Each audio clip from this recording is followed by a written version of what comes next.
कौशलात् चक्षुरुन्मिलितं येन तस्मै श्रीगुरवे नमः।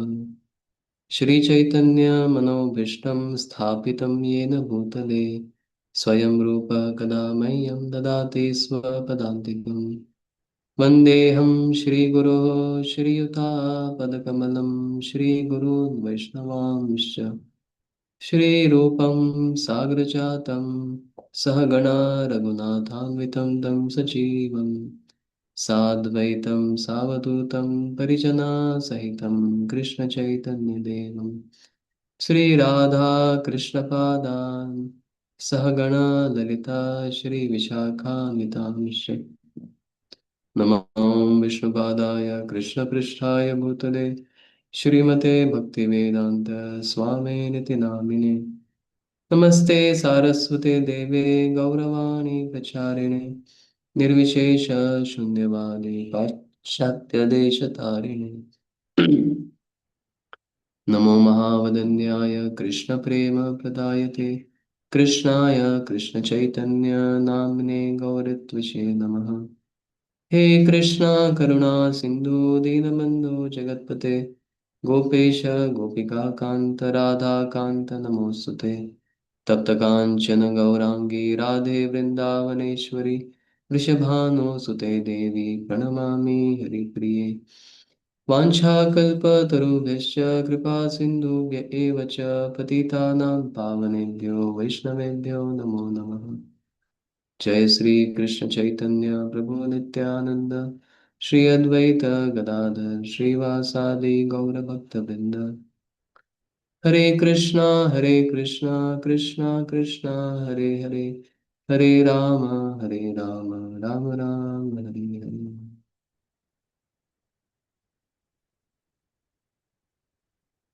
हरे Krishna.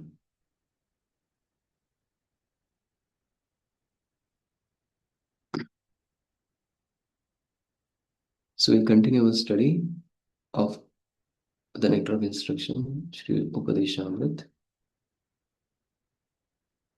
Mm,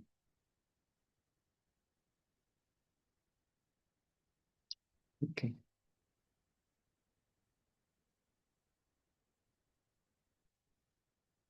Let's share my screen. Mm.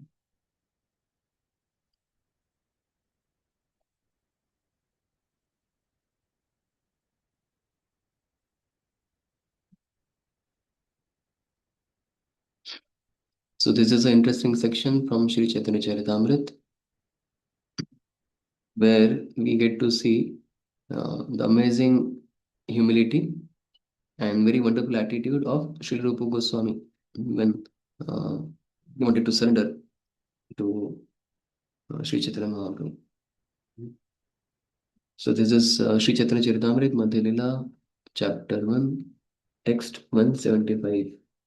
This is a very long section, we will not read this, but just to develop more appreciation for Srila Rupa Goswami and Srila Prabhupada, as we had thought every session in the beginning, we'll try to understand their glories so that we can understand or we will have better appreciation or receptivity for the message that he has given to us. So this is a long section, almost for 45 verses, which describes his wonderful qualities. We'll just see a few verses this time. Uh,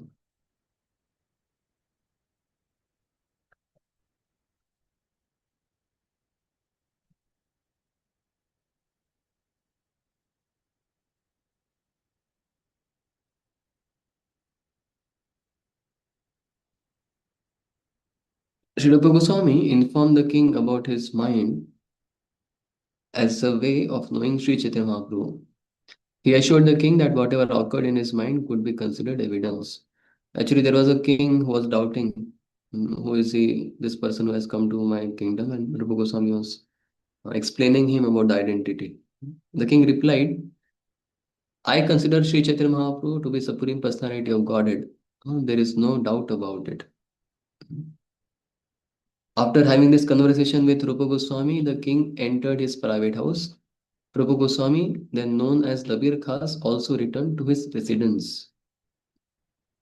After returning to his residence, Labir Khas and his brother decided, after much consideration, to go see the Lord incognito.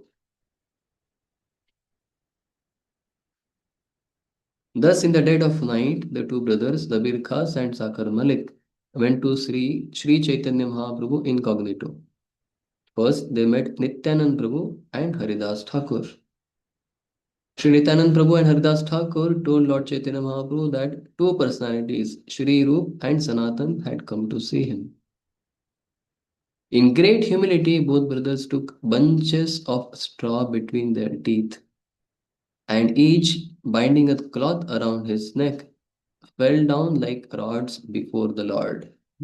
Surupa Goswami was not an ordinary person. He was very scholarly, he was very intelligent, very shrewd, uh, very beautiful, very wealthy, born in very aristocratic family.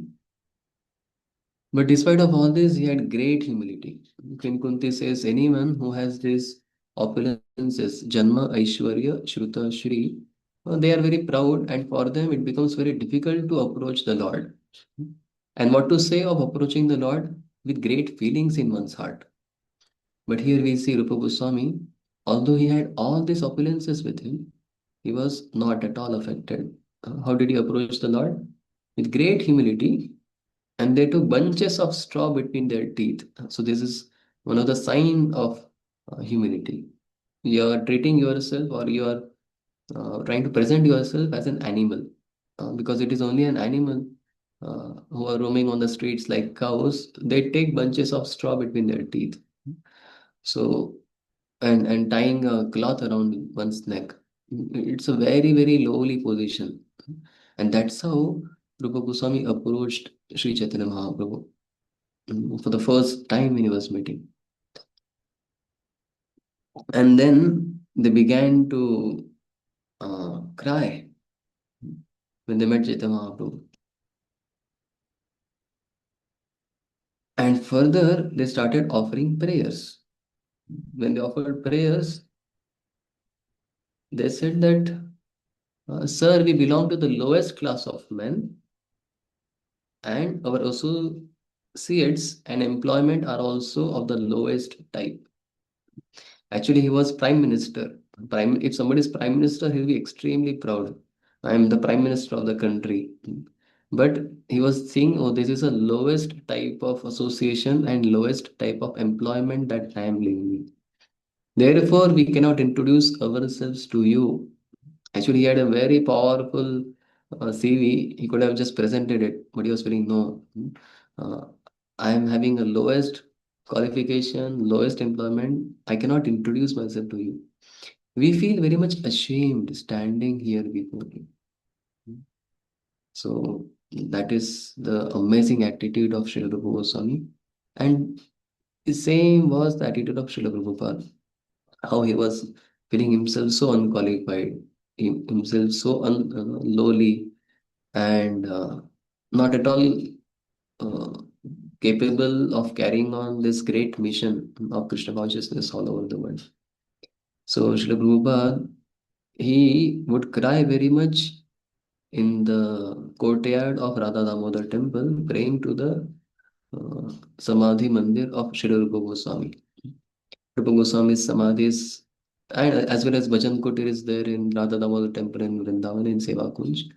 In that very holy place, Srila Prabhupada would also cry like this, and present himself to Rupa Goswami and cry for his mercy. So we discussed in the beginning, in the preface, how advancement in Krishna consciousness depends upon, who can say, The attitude of the Shastra. Attitude of the attitude of the follower. Attitude. Very nice. Advancement in Krishna consciousness depends upon attitude of the follower. And here we see Rupa Goswami, who has given us this Upadeshamrit, and Srila Prabhupada, who has written commentary on the Upadeshamrit called The Nectar of Instruction. Such amazing attitude they are showing, and what attitude we should be having in our Krishna consciousness. When we have this right type of attitude, then we will be able to make proper advancement in Krishna consciousness. Not that when we start studying this Upadeshamrit vacho vegam manasa krodha vegam jivva vegam udaropasto vegam. Etan vegan yogshahet dhirah sarvam apimam prithvim sashishyat. We start studying this, we start reciting this, and we feel, oh, now I become great personality, able to control all the Vegas, and now I'm qualified to become spiritual master of whole world. Hmm? No, if we have this attitude, then we will not be able to make any proper advancement in Krishna consciousness. So, having discussed this, let us come to our uh,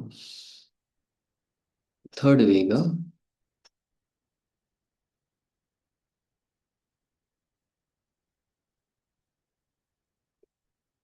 Share my screen.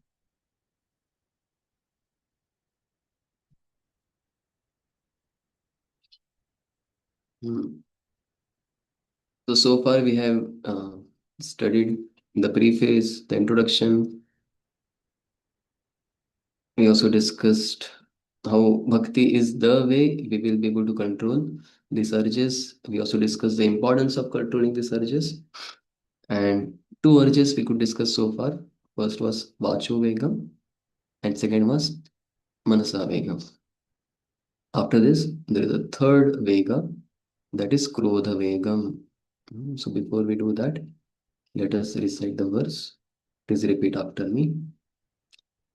वाचो वेगं मनसः क्रोधवेगं वाचो वेगं मनसः क्रोधवेगं जिह्वा वेगमुदरपस्तवेगं जिह्वा वेगं मुदरोपस्थवेगम् एतान् वेगान् यो विषहेत धीरः एतान् वेगान् यो विषहेत धीरः सर्वामपि मां पृथिवीं सशिष्यात्. सर्वामपि मां पृथ्वीं शशिष्यात् A sober person who can tolerate the urge to speak, the mind's demands, the actions of anger, and the urges of the tongue, belly, and genitals is qualified to make disciples all over the world. Hmm. So I'll jump directly to the section where Srila Prabhupada writes about the third Vega, that is Krodha Vegam.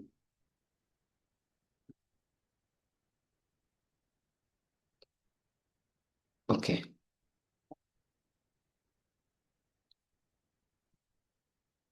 We cannot stop anger altogether.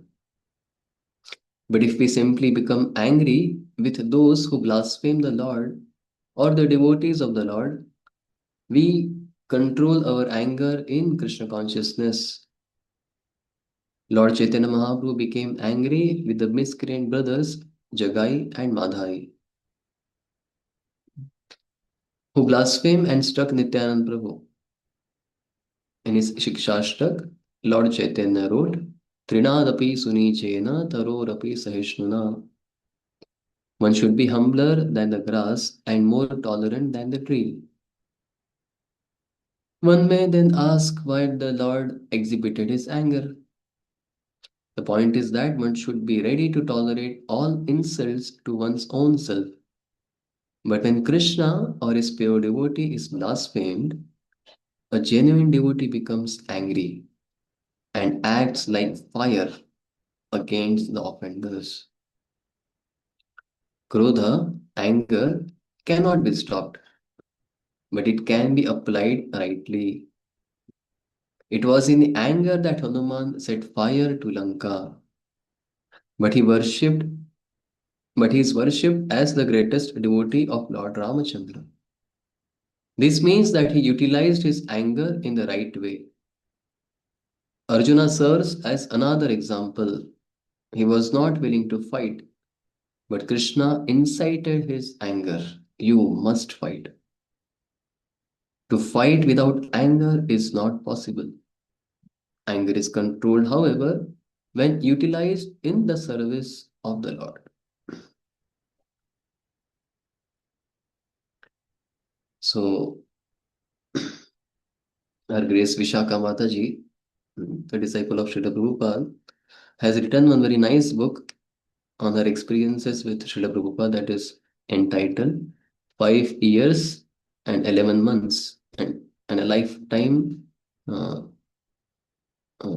Love, something like that. There she writes her experience with Srila Prabhupada when she visited Delhi. So she was very new. She had not become devotee. She was still trying to understand Krishna consciousness, and she was very skeptical. She was very doubtful about the devotees and the whole process, and she was trying to find some faults. And in such situation, when she was having very weak faith, she happened to come to Delhi Pandal program where Srila Prabhupada was giving a lecture. And somehow at the end of his class, one person started shouting, and in a very challenging way, he was asking question to Srila Prabhupada. So in that particular Pandal program, people were allowed to ask questions by coming in front and asking in the microphone because they did not have cordless mics those days. So there was a microphone in the front near the stage. This person came to the microphone and he was challenging Prabhupada like anything. And surprisingly, Srila Prabhupada also became very angry on him. Right from the Vyasa, he started shouting on him. And Prabhupada said, you nonsense, you rascal. First you surrender. First you become humble. First you accept a guru. Then your inquiry carries some meaning. Otherwise, if you are just inquiring like this, that is not going to help you in any way. And that person, he became even more angry. He started challenging Prabhupada even further.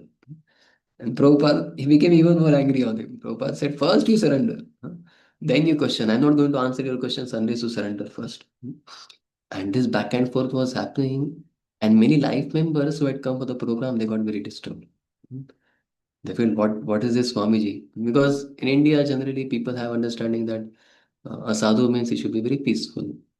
He should be very calm. How can a sadhu become angry? How can he show his anger? If he's having anger, that means he's far away from God. He's yet to perfect his own life. How can he help us perfect our life? So many people started leaving the pandal. And Vishakha Mataji, her name was Jean, she also became very disturbed. But the good thing is she took shelter of devotees. So His Holiness Giriraj Swami Maharaj was there. I don't know whether he was a brahmachari then or a sannyasi, but he happened to be around. And she had service of distributing BTG magazines in the pandal to all the people. And she happened to meet Giriraj Swami and she asked, what is this? How can you understand this behavior of Srila Prabhupada? How can he become so upset and angry on people? And there, Giriraj Maharaj explains it very beautifully by giving an example or analogy. He said that, see, great devotees of the Lord, they are like expert sculptors. For carving a sculpture, like if you want to carve something out, some deity from a stone, then the artist has to take a chisel and hammer in his hand, and he has to hit. He has to carve the stone. Lot of hammering is required. He does this very expertly, and as soon as his carving is done, he keeps the tool back on the floor. The same way, Srila Prabhupada is using anger as a tool to teach Krishna consciousness to that person and to all of us. So just like a sculpture, a sculpturist, I don't know what to call them. This artist, the ease with which he has picked up his chisel and hammer, he did his job. And after completing his job, very easily he kept it back. See, like that, Srila Prabhupada picked up anger as one of the tool. He used it to teach some lesson to this person and to all of us. And with the same ease with which he had picked up anger, he has kept it back. Because many times Prabhupada would become angry and devotees would get solid chastisement. And then Prabhupada, in a very angry mood, would go to his room. And some disciples were curious to see what is happening inside the room because Prabhupada is very angry.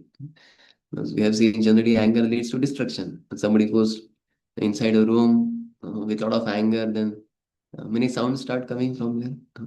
Maybe breaking of the door or breaking of the windows and throwing of all the objects around. And so So they were expecting something like that will happen because Prabhupada, in front of us, he's so much angry. Inside the room, how much more angry he will be. So they tried to look into his room from this keyhole secretly, and they saw Prabhupada was very coolly relaxing on his chair singing Jai Radha Madhav. And they were wondering, what is this? Right now we saw him, he was super angry. And inside he's so cool. He's just singing, Jai Radha, completely unaffected. Because pure devotees, they utilize anger like a tool. They pick it up, and with the same ease with which they picked it up, they keep it back. Unfortunately, that is not the condition with all the living entities who are still conditioned under the three modes of nature. So we as devotees have to be very careful. When we become angry, we cannot show this purport to people. Hey, just see Prabhupada is saying here, devotees should utilize anger. That's why I'm using this anger for training you. We need to be very careful because anger is like fire.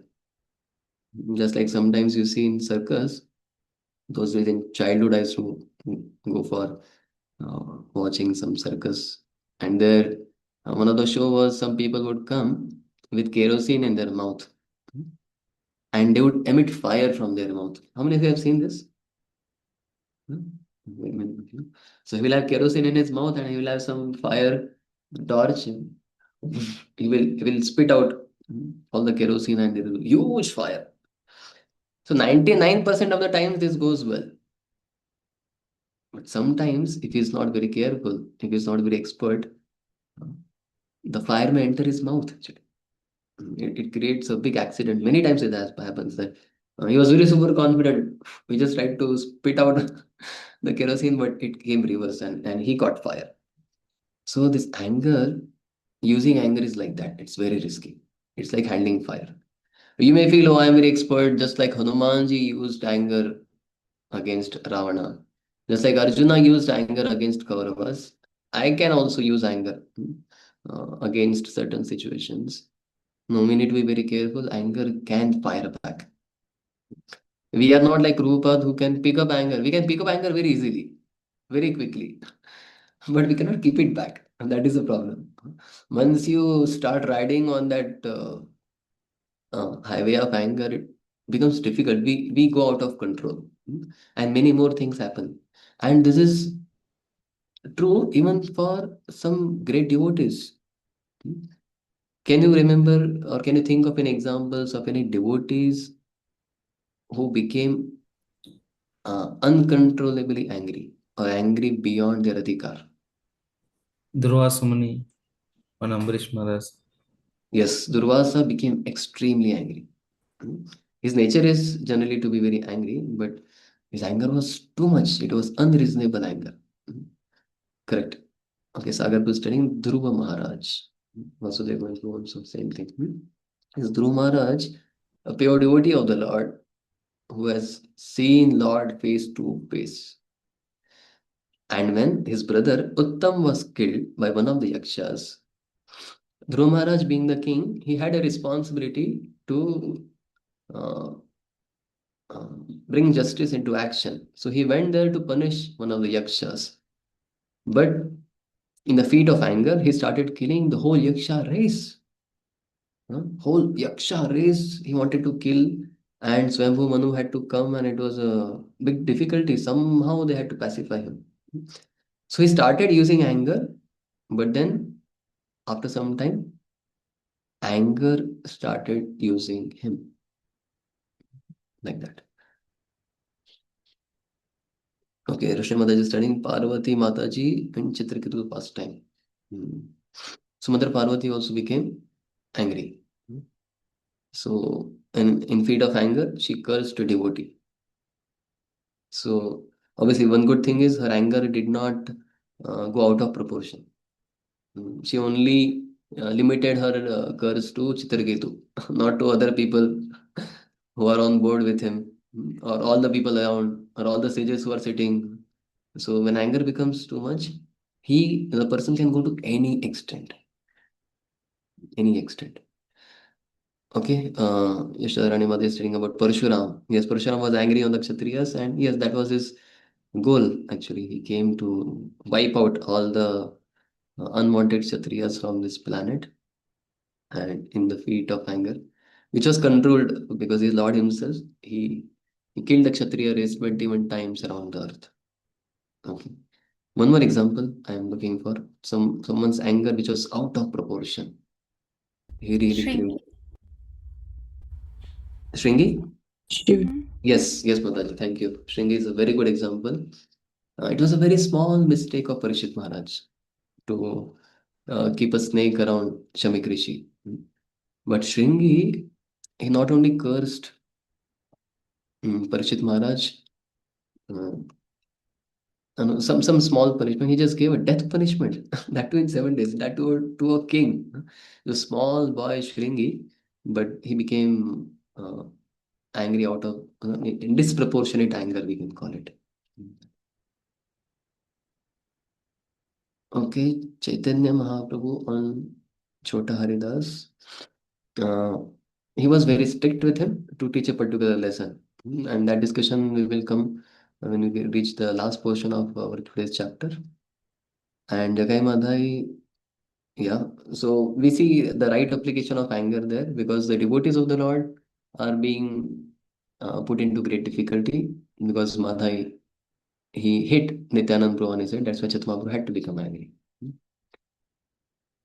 Okay, Shivji after Sati's departure, he also became super angry, created big havoc. Indra becoming angry. Manish Mataji is studying.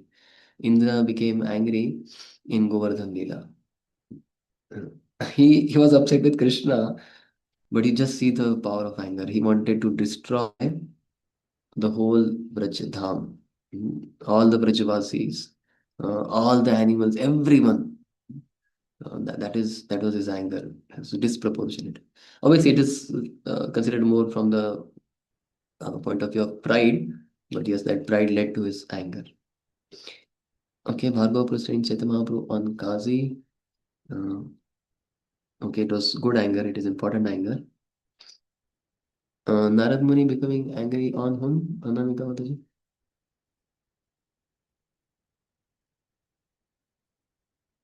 Okay, second time. So Shringi to Parikshit. Lakshman angry after seeing. Alkuvedar Maniganga.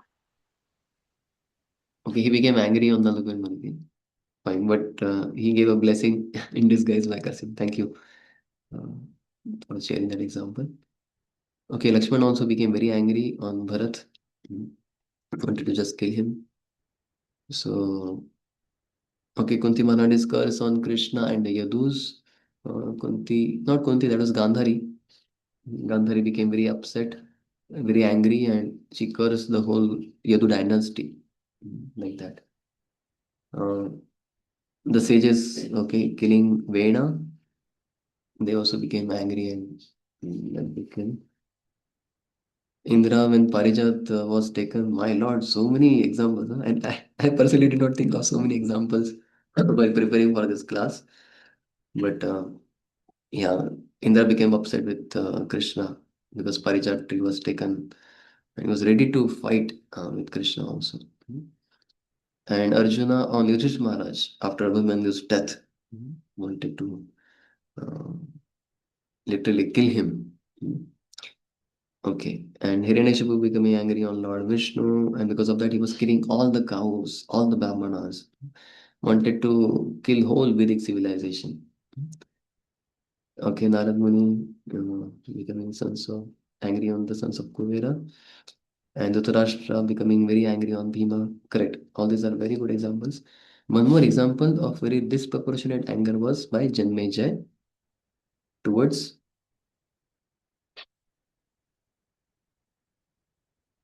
Snakes.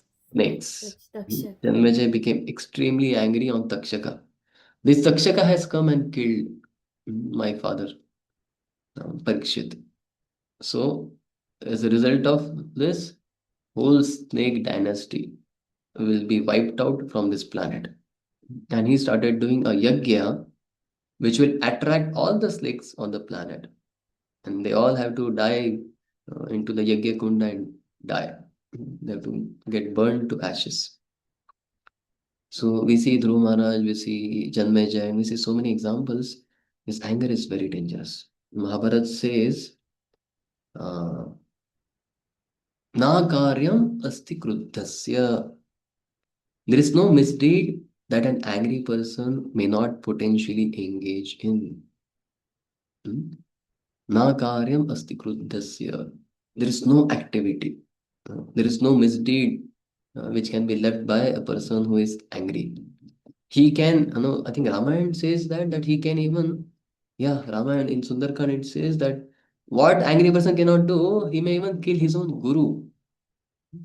A guru who is supposed to be the most important person in someone's life, who is taking responsibility of taking him back home, back to Godhead.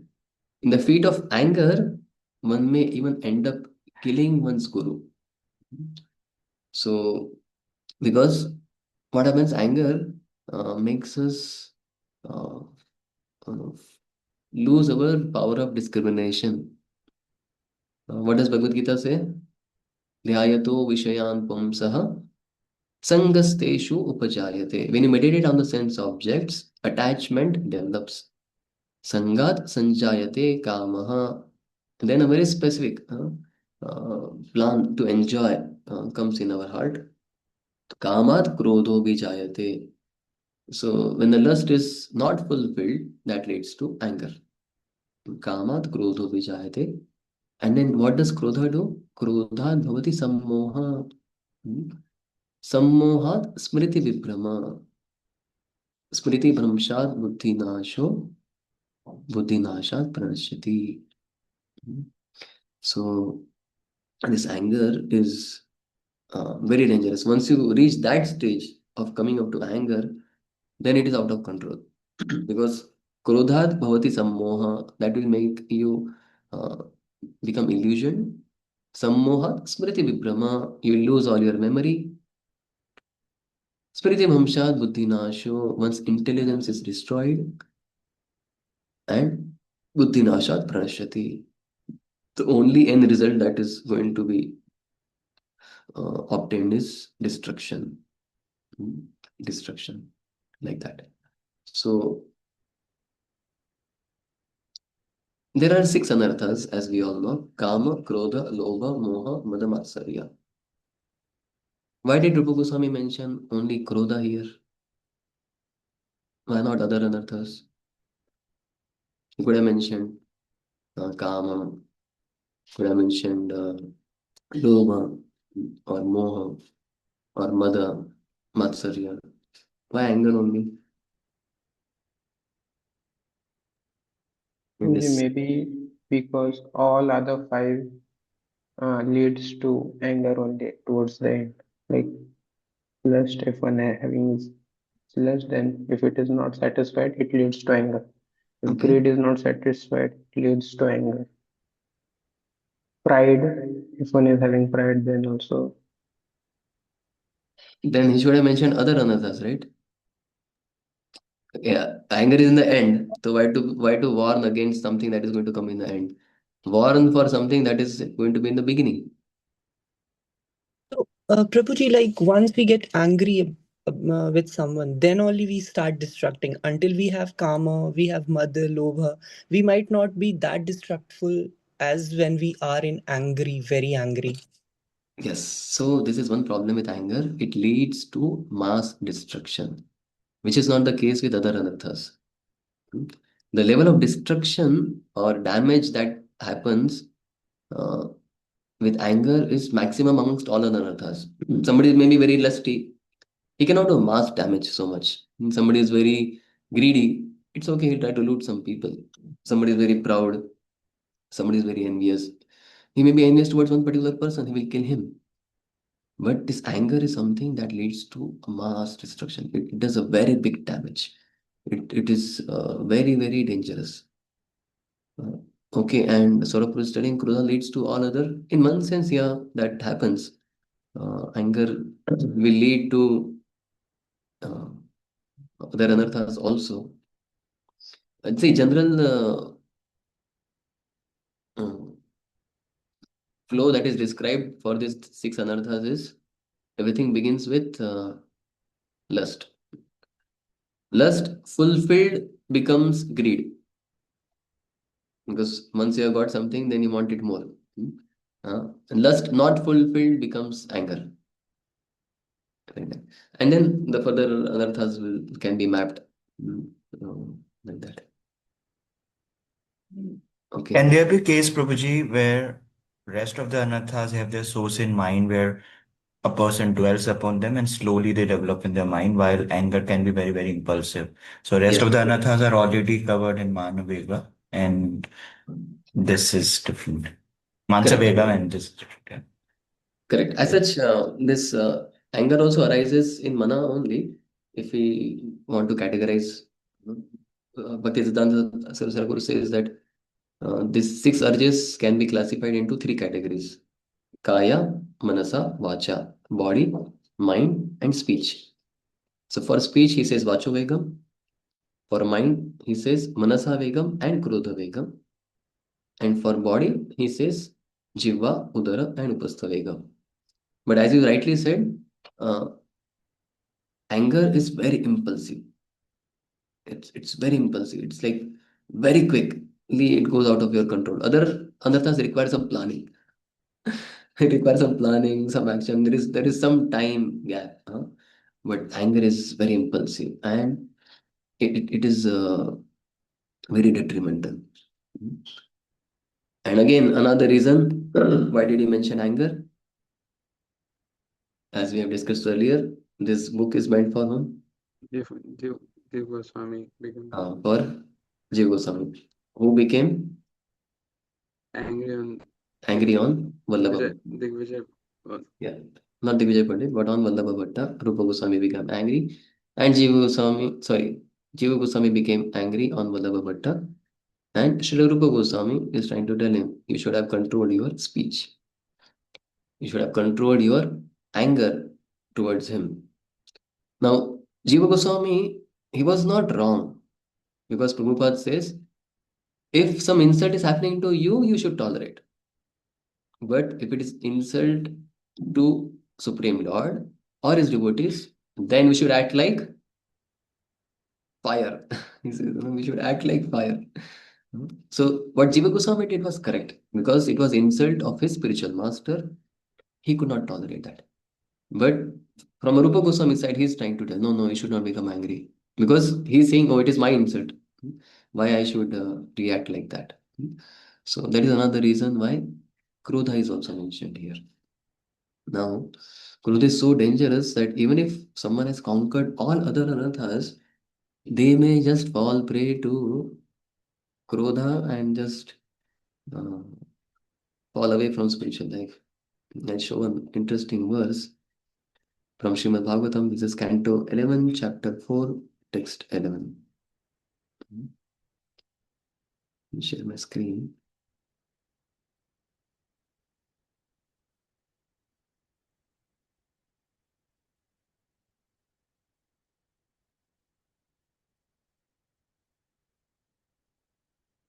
Okay. Chud Tri Kala Guna Maruta Jiva Shaishnyam. I'll just read the translation directly because less time. He says, some men practice severe penances to cross beyond our influence, which is like an immeasurable ocean with endless waves of hunger, thirst, heat, cold, and other conditions brought about by passing of time, such as the sensuous wind and the urges of the tongue and sex organs. Nevertheless, although crossing this ocean of sense gratification through severe penances, such persons foolishly drown in a cow's hoofprint when conquered by useless anger. Thus, they exhaust the benefit of their difficult austerities in vain. So, somebody may be very austere, he has crossed over the ocean of sense gratification, he is doing severe penances. He has controlled the urges of the tongue and sex organs and heat, cold, thirst, hunger, everything. But if he gives away to a little anger, then what will happen? He foolishly gets drowned in a cow's hoof print. It is very small puddle of water when conquered by useless anger. And all the merit that they have obtained, it gets exhausted because of little anger which they allow to come in. And the disciples of Srila Prabhupada, they write in the purport, just go to the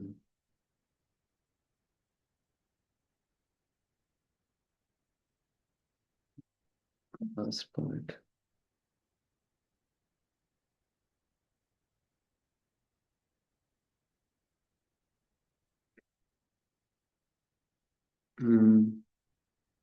What is that?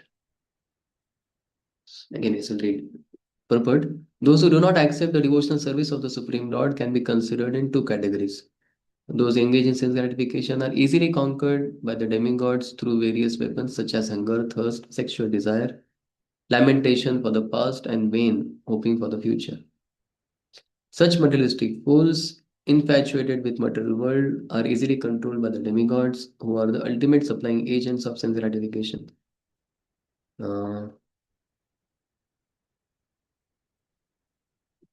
They mention about that these people are falling because they did not take shelter of devotional service of the Lord.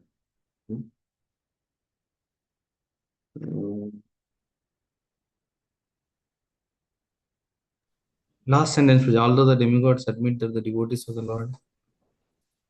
Although the demigods admit that devotees of the Lord actually conquer the miseries of material life, it understood herein that a similar result is not to be obtained by so-called yogis who are not interested in devotional service to the Supreme Lord. This is another purport. I share that also. How if one has taken to the shelter of the lotus feet of the Lord, then it will become very easy for him to conquer this anger. But otherwise, it will become extremely difficult. It is not possible. And okay, so having understood this, the dangers of anger and why anger has been mentioned here. Actually, lust, as I told, is the source of other anarthas, but lust is not mentioned because it will be mentioned again after this. Upastha Vegam, that is the last Vega, Rupa Goswami will instruct that we should be controlling. But because it is meant specifically for Jiva Goswami, and also because anger does mass destruction and it is very impulsive, that's why that has been mentioned first. Okay, so see, there is a healthy krodha also. Like as I discussed about this, the case of Srila Prabhupada or Hanumanji or Arjuna. But in general, it is important that we don't act like that. Because it is said a greatness of a person is estimated by his ability to tolerate provoking situations. And there are many examples we see.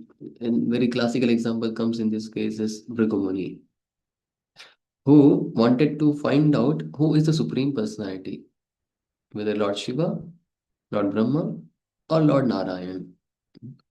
And the criteria that he had kept was I will insult them and I will see what is the response. And he found out how Lord Narayan was one person who was completely unaffected by the insult. And he said, yes, he is supreme. So we learn from this pastime that in general, it is very important that we remain as tolerant as possible, especially when the insult is done to ourselves. Greatness of a person is to be estimated by his ability to tolerate provoking situation. And we see that like Nityanand Prabhu, he kicked Shivananda Sen. And he did not kick back Nityanand Prabhu. What is this? No, you're kicking me. This is not a devotee or a Vaishnava dealing. Nityanand Prabhu kicked on his chest. He started dancing. Oh, how fortunate I am that this lotus feet who are sought by so many yogis, munis, and devotees, uh, that you yourself has kicked this chest, which is actually not very good. but you are so merciful, you are so kind that you have given me this great mercy. He started dancing. And same was the case with mm, one of the pastimes in Advaitacharya also. But the point I'm trying to make here is, in general, it is important that we tolerate. But while tolerating, we should also make sure that we don't get exploited. If situations are turning out in such a way that we are getting very much exploited, then it is important that we speak out. Because we all have certain limitations. We all have a limit up to which we can tolerate. But if you just keep saying no, no, Drinadapi Sunichena, Turanadapi Sunichena, and keep tolerating, if that is affecting your spiritual life, if it is affecting your mental well-being, your basic existence in material world, then it is important that we speak out. And for this, Sri Prabhupada, he told us a story of, can someone think which story Prabhupada told that you can speak out sometimes. If it's not that you just have to remain very humble, very tolerant, and tolerate all the injustice or tribulations in your life. Hare Krishna, Prabhuji, Pranam. Prabhuji, that Narad Muni and snakes. Yes, that Narad Muni and his disciple Snake Prabhu. So this Snake Prabhu got initiated by Narad Muni, and he took the vow: no meditating, no gambling, no intoxication, no illicit sex. And then the villagers came to know that this snake has become Snake Das, whatever, Kalia Das, some name he must have got. And then when the children, they came to know that this snake is not going to bite us. So all the children, they would throw stones at him, they would beat him with the sticks. And the snake was in very pathetic condition. He was always bleeding. He was always wounded. And one day, Narad Muni was flying from the sky. He was thinking, oh, I have a disciple here. Maybe I should visit him. And when Narad Muni came to see him, he was shocked. Said, what happened to you? Said, what can I do? I've taken the vow for regulative principles. I cannot kill anyone. And Narad Muni said, no, I told you cannot kill, uh, but you can always hiss. I did not say that you cannot hiss. So, for your own protection, for your self protection, you can always hiss. You may not bite, but you can always hiss. So, same way, it's important that if somebody, just because we are devotees, you are becoming too humble, too tolerant, and then somebody starts exploiting you, then we can hiss, we can express. We may not become angry, but it's important to take whatever measure you need to take to safeguard your situation. Like that. And there is very thin line in this material anger and spiritual anger. Uh, how do we decide whether my anger is spiritual or my anger is material? Correct, no? I may sometimes use anger because I need to protect myself.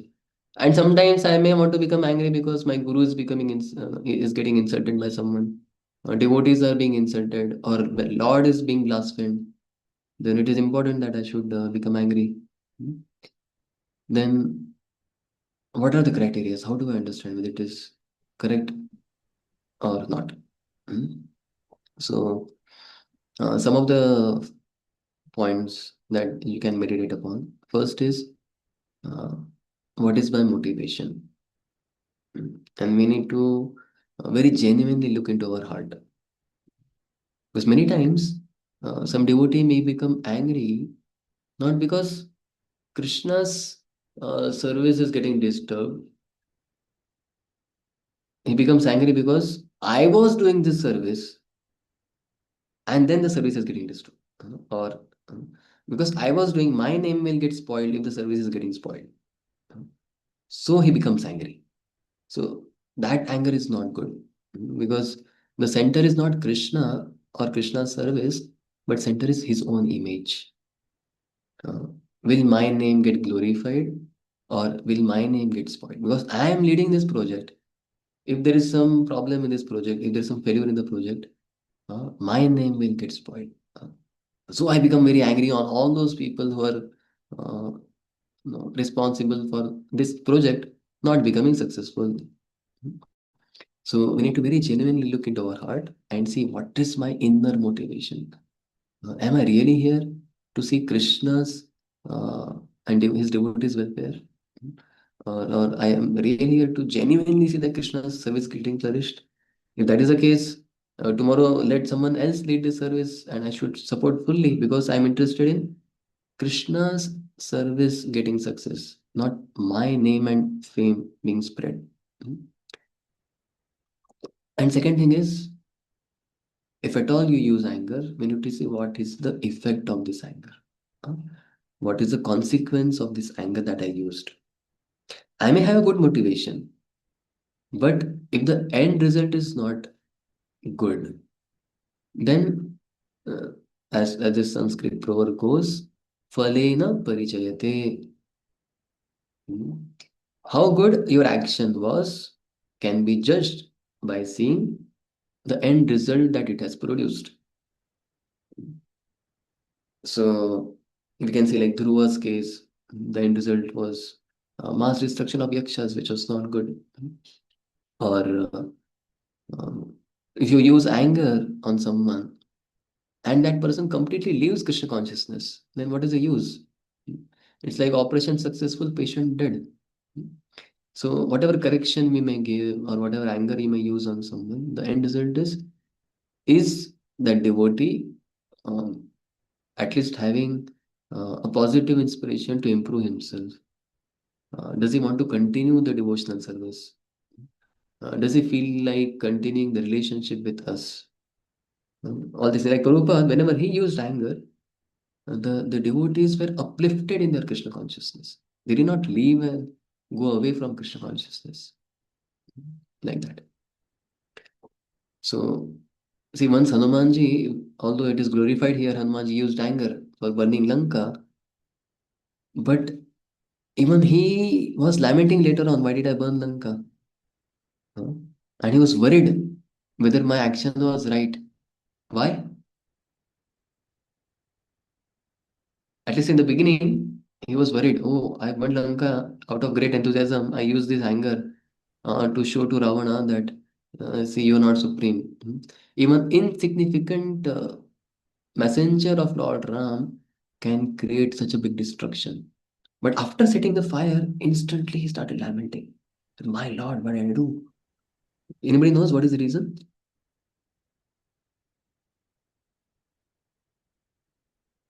Any Ramayana lovers or scholars here? Okay, Mother Sita. Mother Sita was also in Lanka, correct? Suyash bro. And Ram's brother, whose house was also there. Yeah, and Vibhishan was also there. So he was thinking, my Lord, Mother Sita is also there. So I used anger. That was okay. But what is the consequence? Mother Sita also uh, would have to face the heat of that fire. Maybe that fire may go and burn Mother Sita. That will never happen. But that was a thought that was in his mind. Vibhishan, who is also Vaishnava, he's also staying there. So sometimes we need to see this consequence could be very dangerous. So even if you have good intention, Hanumanji had very good intention, but the effect was very risky. And as I read in this verse from Bhagavatam, another problem with anger is we lose all the tapobal. Every time you use anger, you are losing your tapobal. That's what happened with Vishwamitra also. Initially, he was uh, mm, affected by the unearth of lust and he lost all the tapobal. And second time, he was very determined. This time, I'll not get carried away by lust. But then anger is much more difficult to control. So next time when the second Apsara came, he became very angry on her. And just by becoming angry on her, he lost all the tapobal that he had. So at a sadhaka stage, it is very difficult to have spiritual anger. So best policy would be not to become angry. If at all, they're extremely important. Like for example, some of you who are parents, you may have to sometimes use anger. to train your children. It is important because sometimes it is really out of control situation and you need to shout. But we need to see that our anger is not uh, damaging the relationship beyond a certain limit. It is not damaging life of uh, people who depend upon us. So,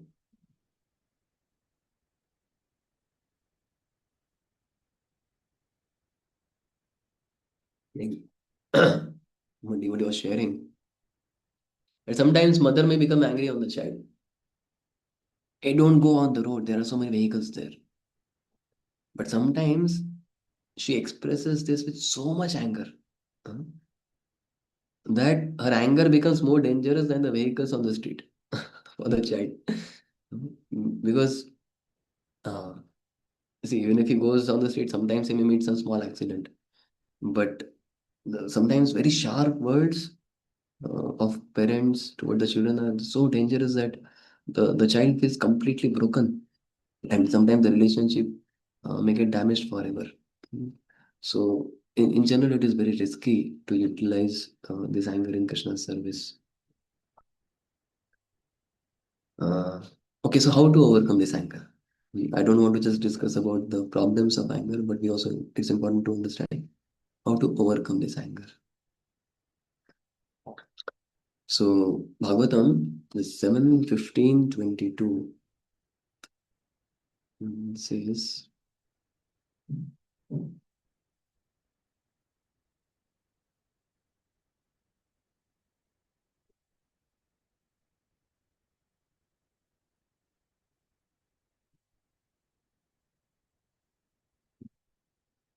So this series gives um, hints to overcome various anarthas. How do I overcome a particular anartha? It is asankalpa jayet kamam krodham kamam vivarjanat. It said asankalpa jayet kamam.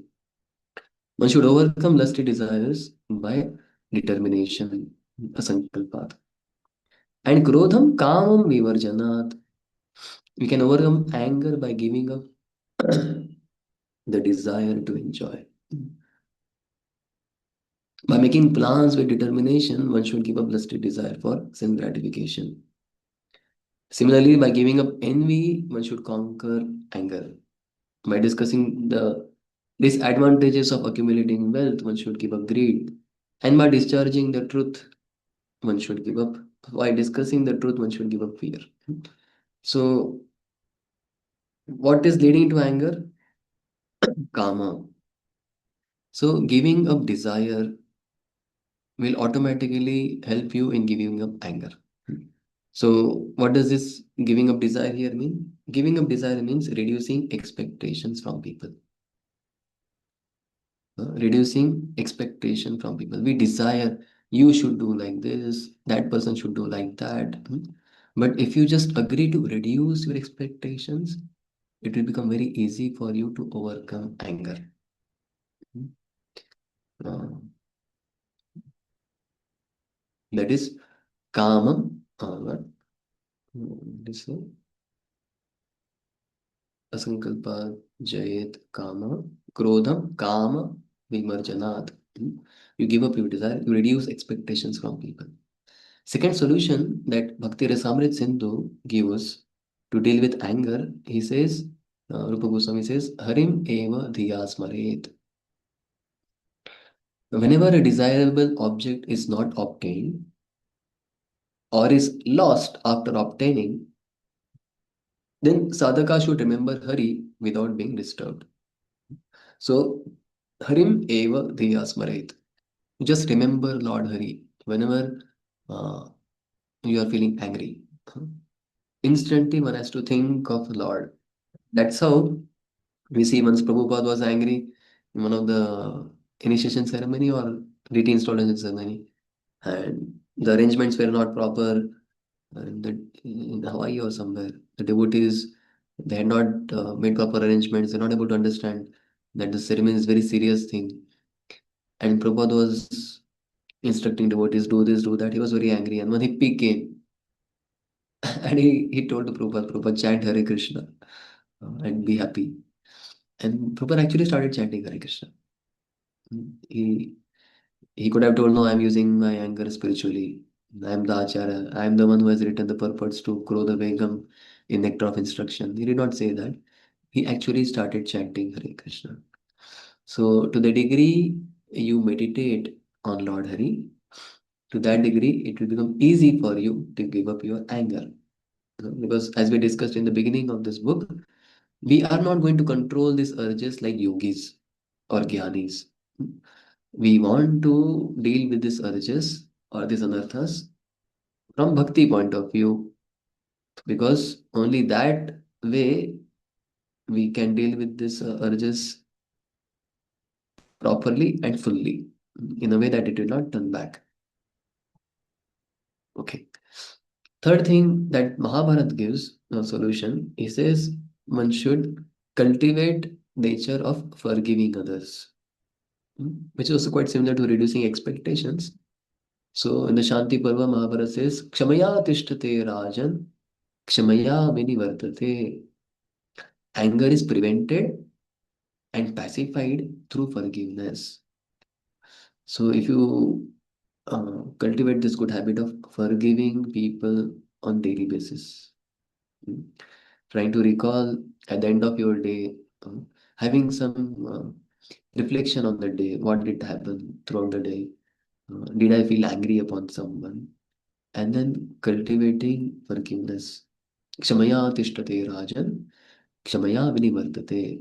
So anger will be prevented and also pacified when you learn to forgive others. And that is identity of a tapasvi also. Kshama rupa tapasvina. A tapasvi is known for forgiveness. Like Mother Sita, she was so forgiving, even to Ravana, who created the biggest problem in her life. But she was willing to forgive. Even Lord Ram was willing to forgive Ravana. Even after such a big blunder that he has created in not only in his life, but in lives of so many other people. But still, Lord Ram or Mother Sita, they were willing to forgive. Kshama Rupa Tapasvina.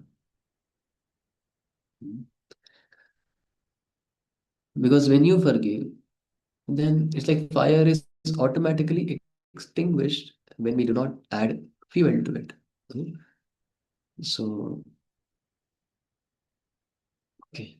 And one of the last solutions is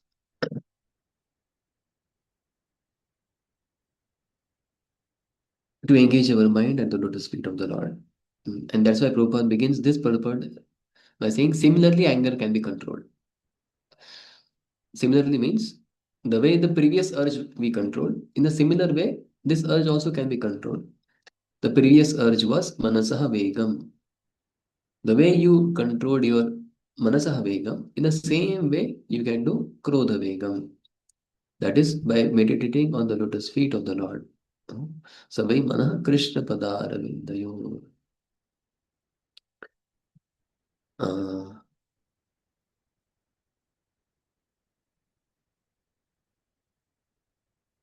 Yeah, and I'll just conclude on this theme of anger by quoting one last verse from Gita. This Bhagavad Gita 5.23 is very relevant for anger as well as lust.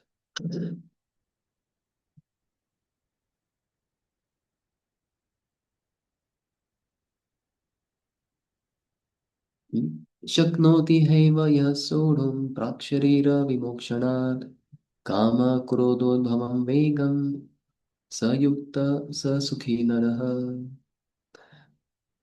So Krishna is telling Shaknoti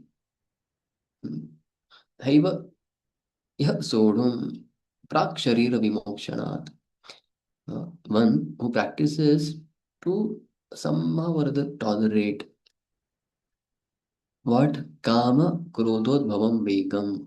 The Vegas, as we're discussing about Vegas here, so the Vegas which arise from Kama and Krodha is somehow you try to tolerate.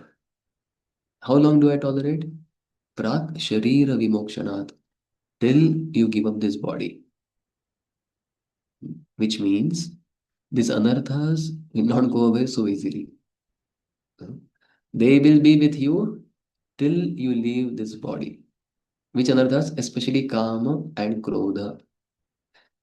So one should learn to tolerate them. What will happen if I tolerate them? Sa yuktaha, sa sukhi naraha. Person who does this will become happy. Krishna says, the translation, before giving up this present body, if one is able to tolerate the urges of the material senses and check the forces of desire and anger, he is well situated and is happy in this world. So, to become happy and to become well situated, one should learn to tolerate the urges of desire and anger. Sayukta Saskhoinara. So, don't have very hypothetical expectations, that, oh, now I will be able to overcome this urges. Now I'll be that Goswami that Rupa Goswami is talking about. These anathas will be there. Uh, so be very cool and understand this is going to be the nature of this material world. Things will always go wrong, and this anger is not going to leave me so easily. But if I tolerate, I will be happy. Hmm? Okay, having said this, now we will go to the next Vega, that is called Jigva Vegam. So now we are turning to the third category, as I discussed, the categorization given by Bhakti Siddhanta Saraswati Thakur. Kaya, Manasa, and Vega. Hmm. So now we are turning to the category of bodily urges, the urges of Kaya. Hmm. Because the sannyasi in Gaudiya Sampradaya, a Vaishnava sannyasi, he takes a three dandi sannyas. These three rods in his sannyas danda, they represent his body, his mind, and words. He takes a vow that I will dedicate my body, mind, and words in service of the Supreme Lord. And that is what this six Vegas urging, controlling the six urges is connected to. He's a Goswami, one who can engage his vacha, that is vacho vegam, or uh, the manasa vegam, that is the vegas of the mind and anger, and now kaya, the urges of the body, that begins with tongue, belly, and genitals. So first I'll read about the tongue verses. As for the urges of the tongue, we all experience that the tongue wants to eat palatable dishes. Generally, we should not allow the tongue to eat according to its choice, but should control the tongue by supplying prasadam. The devotee's attitude is that he will eat only when Krishna gives him prasadam. That is the way to control the urges of the tongue. One should take prasadam at scheduled times and should not eat in restaurants or sweetmeat shops simply to satisfy the whims of the tongue or belly. If we stick to the principle of taking only prasadam, the urges of the belly and tongue can be controlled. And then Prabhupada speaks about genitals. But after completing his commentary on genitals, then Srila Prabhupada will again discuss about the six Vegas from the Anivritti commentary of Srila Bhakti Siddhanta Saraswati Thakur. So this we will read later in the next class. But let's discuss something about the Jivva Vega. So amongst all the senses, tongue is very difficult to control.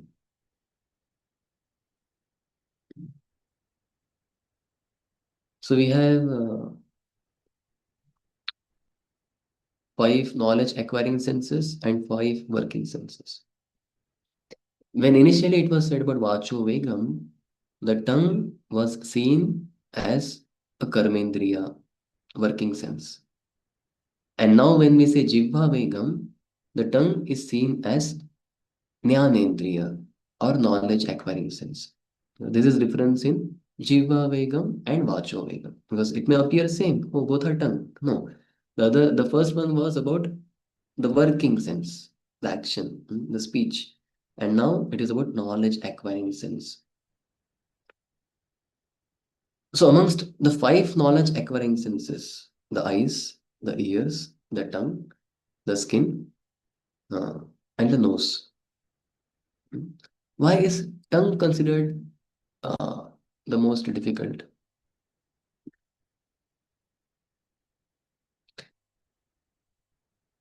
Not from speaking point of view, now this is from knowledge acquiring. Jnana Indriya. Why tongue is considered so difficult? Prabhuji, because what I think is when we eat something, like जैसा अन्न वैसा मन, बाकी की चीजें जो हैं वो कुछ अंदर नहीं लेके जा रही हैं, but tongue is something which is taking something अरे and बाकी की चीजें भी अंदर लेके जा रहे हैं ना, जैसा आप देखोगे लोग मूवी देखते हैं फिर फिल्म स्टार के जैसे नाचने लगते हैं वैसे हाँ वो तो है, but Okay. खाना जो है वो सबसे ज्यादा impact create करता है. Okay, Naveen Bro also say the same thing. What you eat is what you are. Food has the highest impact on the consciousness. I think because we have to use tongue, there is no option. Like we have to eat.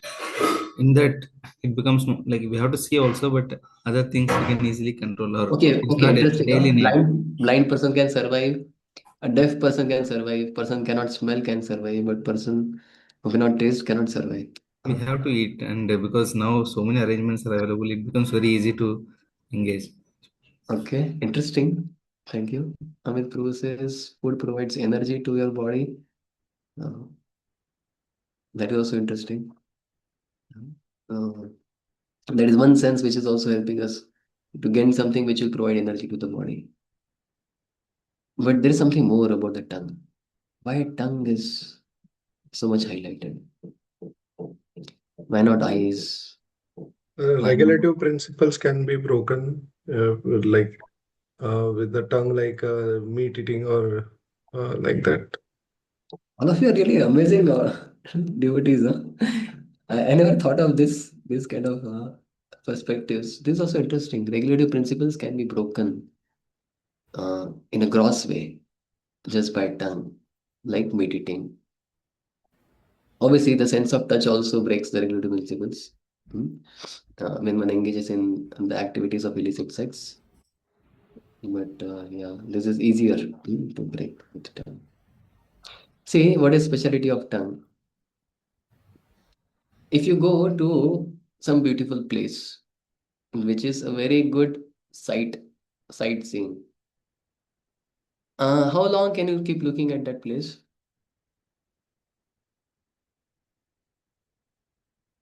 And how many times will you go? Like people who are staying in some, what do you call, some tourist places. How many times do they go to see the sunrise and sunset?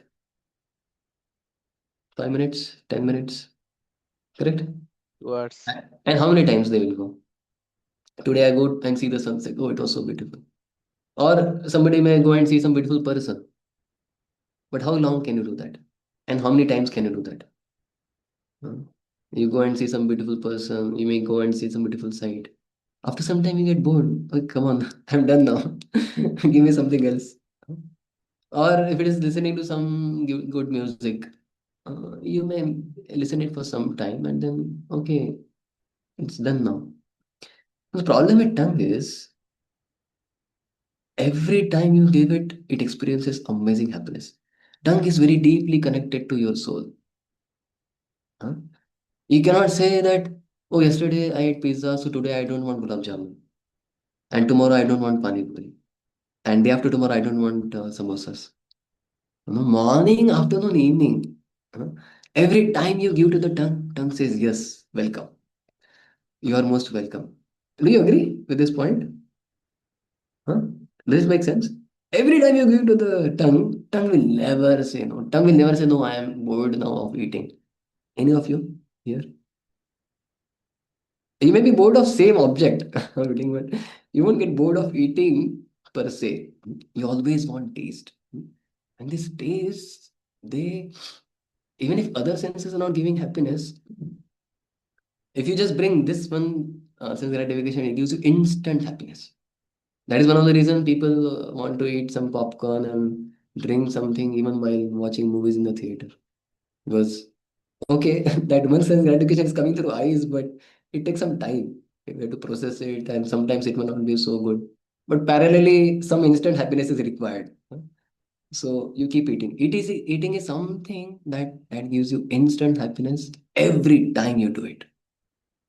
Every time you do it. Uh, And even for most renounced people, what one thing adds is the sense of taste. उसको बस अच्छा प्रसाद खिला दो and the person becomes very happy. It's very easy to win someone's heart by giving him something very tasty. Yes, Apam, if you want to say something. Yes, Puji, the similar point that when somebody is angry, especially it happens in husband and wife. The wife understand, okay, the argument is not going to work. Let me cook a very nice meal for the husband, and the anger goes away. And plus, she demands something, he fulfills because that's a very powerful tool. I mean, in general, not just devotees, even amongst it's universal. You give food angry to the angry person. It's a male, female, whoever it is. You give the food and immediately they are calmed down. Yeah, you may show them something beautiful. Okay, it may not work so much. Many things, but tongue is something is very deeply connected as well. Okay, Ramakrishna was saying it also depends on the process how the food is cooked. So when I said about sense of taste, I understood that it is a tasty thing. It has to be tasty thing. And every time you give it, it does make one uh, go crazy. So that way, that's a Bhaktivinoda Thakur is telling that amongst all the senses, the most difficult to control is uh, tongue. Correct? So what is the prayer we offer before taking prasad? तार मध्ये जीवा अति No, what is the prayer? How does it begin? Govinde, Mahaprasad. Mahaprasade Govinde, which many of you will do today. After yesterday's Ekadashi. Mahaprasade Govinde. And that is one thing people wait for. Okay, what is the meaning of this Mahaprasade Govinde Nama Brahmani Vaishnave Swalpa Punyavatam Rajan Vishwasane Vajate? So devotees who are from Chitrakoot voice, they did not speak. If they have already heard this, we discussing. What is the meaning of this prayer? Every time, 3 times, 4 times, 2 times, 1 time, we do recite this. So Prabhuji, here it is like Sarira Avidya Jal. No, the first 4 lines only. First, I'm discussing about the first 4 lines. That will come later. Bhaktivinoda Thakur's prayer will come later. The first 4 lines is Mahaprasade Govinde Nama Brahmani Vaishnave Swalpa Punyavatam Rajan Vishwasane Vajate. What is the meaning and why do we offer this prayer? What is the need? If you understand the meaning, you'll be even more confused. Why are we offering this prayer? इसका connection क्या है? Just because the word Mahaprasad has come, so we offer that prayer. हाँ यार ये अच्छा है. महाभारत में ये श्लोक मिला. हाँ, जो चालू होता है महाप्रसाद से. तो चलो ये प्रार्थना कर देते हैं. ये अच्छा मैच करता है. Is that the reason? Yes, Prabhu. Prabhuji, like those who have less alpa punya, like less pious credits, or they don't have faith on the Mahaprasad, which is equivalent to Lord. Okay. Those who have less pious credits, they do not have faith in Mahaprasad, which is equivalent to the Lord. So why do I offer this prayer? What is the use of offering this prayer? So Prabhuji, it is here in Nama Brahmani Vaishnave. So it is like considered as a means the way we have we respect Vaishnavas and other thing. We are respecting Prasadam. Swalpa Punya Vratam Rajan. Yes. Why are we offering this prayer? All of you offer this prayer, correct? Okay, but Hare Krishna, Prabhuji. written eating prasad is also a service to Krishna. We must remember while eating we must be grateful because Krishna, we are getting prasada. Okay. Yes, Kautilya. Yeah, actually, you had told this before once. I Okay, heard then in then you the. wait. Then you Okay. wait. Okay. Then you wait. I want others to think about it. What is the Not to meaning? not to be in the enjoying mode that I'm like tasting everything very nicely, but uh, to also understand that this is uh, like to be in the service mode and not to go in that Okay, to enjoyment be in the mode. service attitude, but how does this prayer make sense? What is the meaning of this prayer? Mahaprasade Govinde, Nama Brahmane Vaishnave, Swalpa Punyavatam Rajan, Vishwasane Vajayate. Someone who has Swalpa Punya, very less pious credits, he cannot have faith in four things. What are these four things? Mahaprasad, Govinda, that is the deity form of the Lord, some devotees say. Nama, the holy name of the Lord, and the Vaishnavas. Nama Brahmani Vaishnava. So this is a verse from Mahabharata, discussion between Narad Muni and Maharaj Yudhishthir. He is telling, hey Rajan, hey Yudhishthir Maharaj, those people who have very less pious credits, who have very less punya, they cannot have faith in these three or four things. Some devotees say three things, some devotees say four things. Where the Govinda is, the fourth thing is the Govinda, the deity. So with less pious credits, you cannot have faith in Mahaprasad, in the deity of Govinda, in the holy name, and in the Vaishnavas or the spiritual master. So what? ये बोल के क्या है? No? Why do I begin my prasadam prayer with this?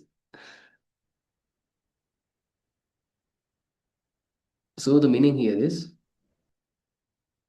okay, those who have less pious credits, they will not have faith in this. Then how do I develop those pious credits? How do I develop that sukruti? To have faith in these things? By serving these four things. When I serve these four things, I will increase my bhakti and sukriti and I will gain faith in these four things. So I need to serve Mahaprasad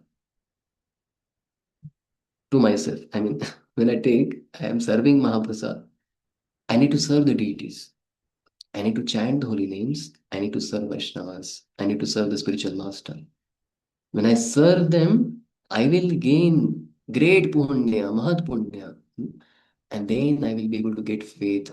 I will understand that these are not different than Govinda. These are as good as Govinda. The holy name is not different than Krishna. The deity is not different than Krishna. The spiritual master is representative of Krishna. And Mahaprasad is not different than Krishna. Uh, may I get this consciousness by serving Prasad in the right attitude right now. So that is the reason we are offering these prayers. Does it make sense? And then Srila Bhaktivinoda Thakur starts saying, Sharir avidyajal. Our body is a network of ignorance. Jad indriya tahe kal. And the gross senses are leading me to death. Sharir is a network of ignorance. It is already in avidya. Because Sharir is in avidya, it gets attracted towards impure things.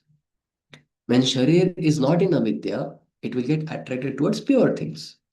So Sharir is a network of ignorance and the senses, Jodendriya Tahe Kal, they are leading me to death.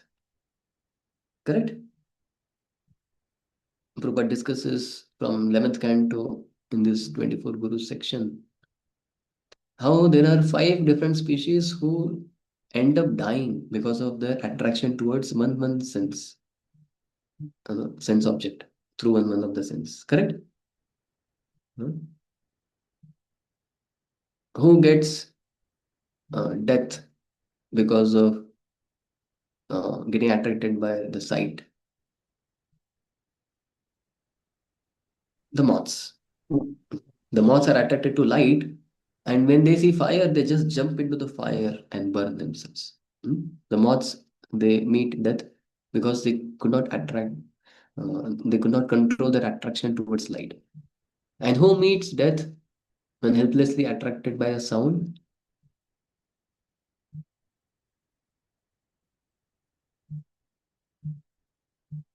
Dear Prabhuji. The deer.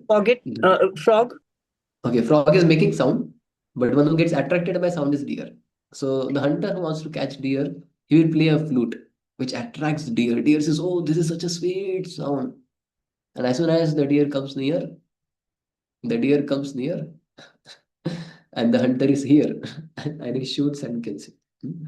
Who meets death by getting attracted to the sense of smell? Honeybee? Huh? Honeybee? Yeah, honeybee. Last time we I discussed Nishkriya Bhavati Pankaja Koshe. We discussed about it last time. How it goes into the lotus, the bee, and it is attracted by the intoxicating fragrance of the lotus. And in the evening, the lotus closes down. When the lotus is closed, it creates suffocation. It can very easily come out because it has capacity to pierce through wood. But the smell is so intoxicating that it stays there. In the morning, when the lotus opens, the bee is dead. So, who gets death or who meets death when attracted by the sense of touch? Prabhuji, She elephant. elephant. Yeah, the elephant. So, a she elephant is kept on the other end of the forest, and in between, there's a big pit which is covered by green grass. It looks like a ground. And on other end is the wild elephant who feels, let me go and touch the she elephant, and he starts running towards the she elephant, and uh, he falls into the pit, and then he's made to fast for a week or so, and then he was fully humbled, and then he's captured and he's killed for getting all the ivory from him, whatever. So the sense of touch is getting killed. And who meets death when attracted by taste? Fish. Fish. Fish. The fish. Now, is fish not having sufficient food inside the ocean or inside the river? So much is there. But fish want something which is out there. Everything is available below. And all kinds of tastes are available. But somehow the fish will know what is out there. That is something better. Hmm? And just wanting to taste something better, the fish goes and gets trapped and meets death. Hmm? So that is the verse mentioned in. I'll just show this and then we'll stop for the day.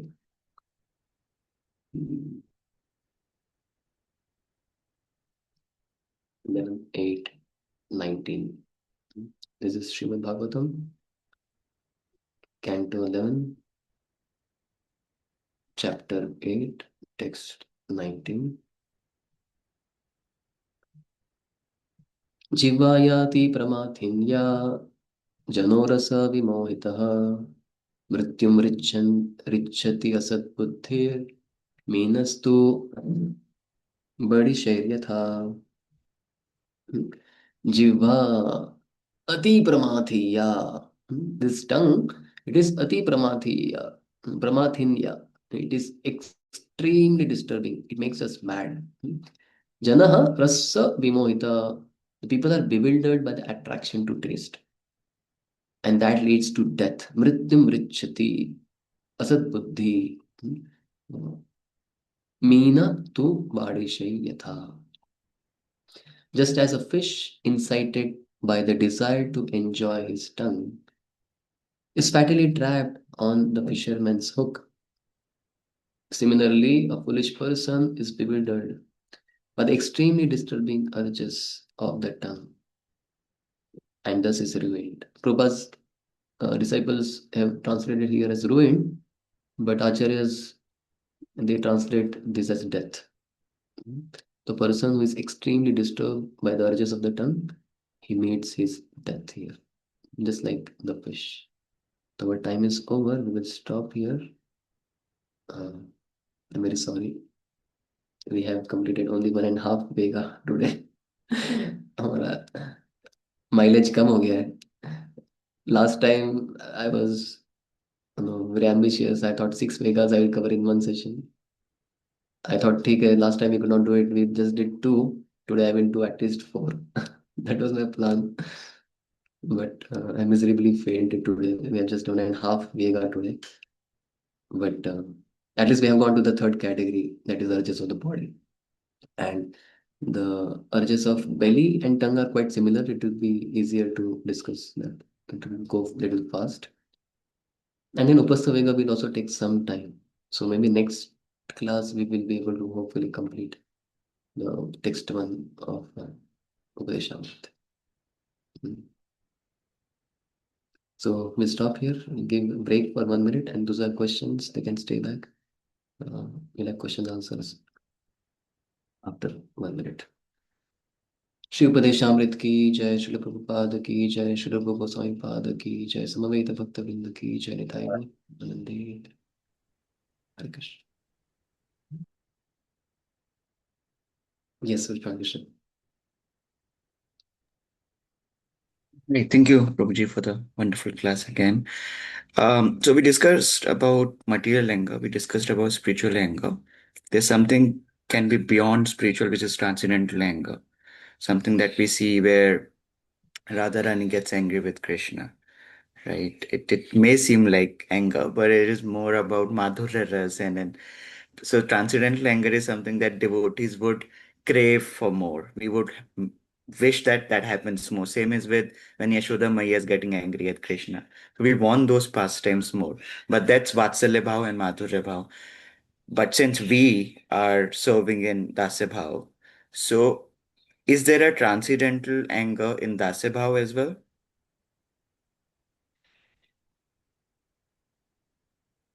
So, for example, if we so the motivation is serving Krishna, and if we are correcting somebody to do that service, but then we might end up making an offense against the devotee of the Lord. So that's it'll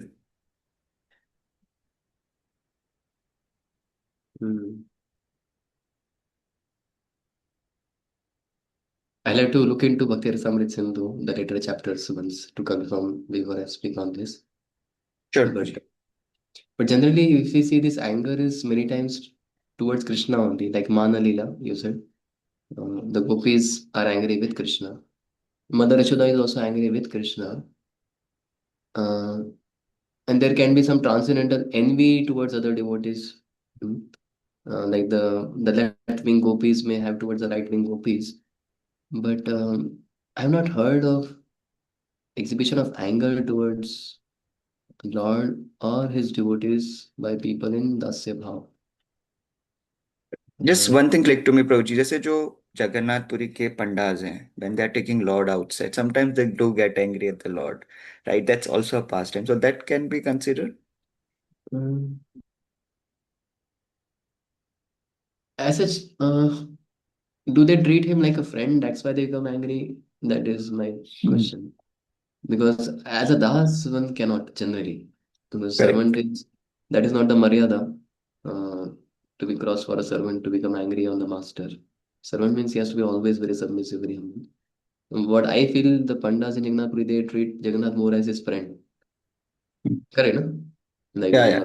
on friend. And on friend, yes, on friend, on the children, and on the lover, one can become angry. But on master, it is little difficult.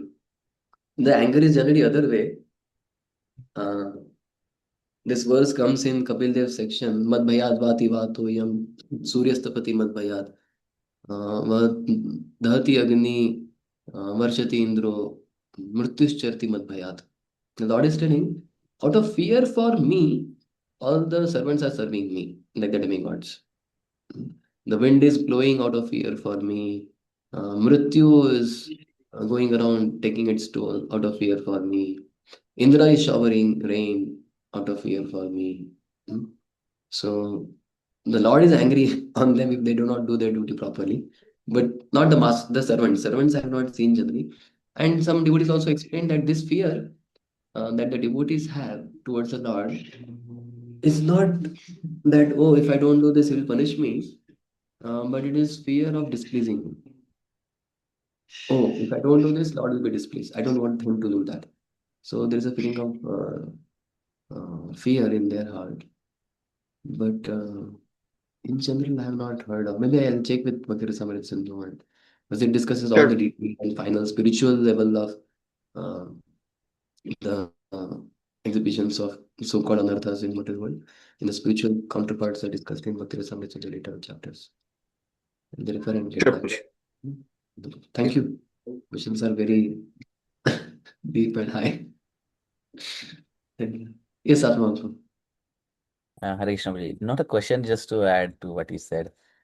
It's always the other way around in Dasya Bhav that Lord always gets angry. One of them tried to become angry on Krishna, that is Indra. He's supposed to be fearful of Krishna, and he become angry on him that he's denied my puja and stopped the yagya and doing Govardhan puja. So I think it always end bad for a person who's constantly, or his constitutional position is to be a servant.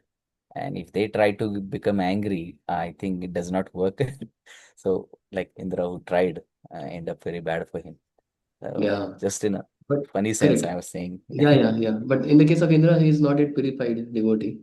Yeah. Now we see one situation where anger was exhibited, but that was on the uh, outside the gate of Vaikuntha. So the four Kumaras they become angry with Jai Vijay. But Jai Vijay, who are the Dasya Bhav, who are the gatekeepers of the Lord, uh, they do not do they exhibit anger there.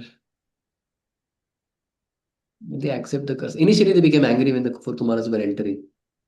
uh, And that became the problem. And that's how four Kumaras was saying, how can you stop us from entering into the Vaikuntha? But some devotees say, oh, this is a pastime happening at the gate outside the Vaikuntha. But inside Vaikuntha, you cannot expect the servants to show anger on anyone. There is some competition between the sakhas of Krishna, the transcendental competition. It's called very pure envy that, oh, I will catch Krishna first. I will catch Krishna first. Aham purvam, natvam, natvam. They say that all the gopas, they see Krishna standing on the other end of the ground and they all start running immediately. And they say that I will catch Krishna first. I will catch Krishna first. But what is the internal bhav of this sakhas? Acharya has explained that the sakha who is saying that I will catch Krishna first, externally is saying I'll catch Krishna first, but in his heart, he's thinking, let me run in such a way that the other Gopa will be inspired to run faster and he will go and catch Krishna first. So, that's how it is a transcendental envy, where it is very pure. He wants to give that benefit of touching Krishna to other devotees, and they should get it as early as possible. That's why he runs fast. Otherwise, there is no point in him running fast towards Krishna. But what anger? Maybe I will find out and check. Yes, Shamchandra. No, Prabhuji, was just on that particular point itself that about Indra when you were saying, Indra had actually forgotten his position also as the servant at that point of time. Correct. He was thinking of himself as a master. So, Right. Thank you. Any other comments or questions? Hare Krishna, Prabhuji. Prabhuji, how do we explain Vidura getting angry on his brother, Dhritarashtra? Okay. This you meant the situation before he left the palace of Hastinapur? Afterwards, when he came back after Yudhishthir was crowned as the king in Hastinapur, he asked Dhritarashtra to leave the palace. Yeah. So,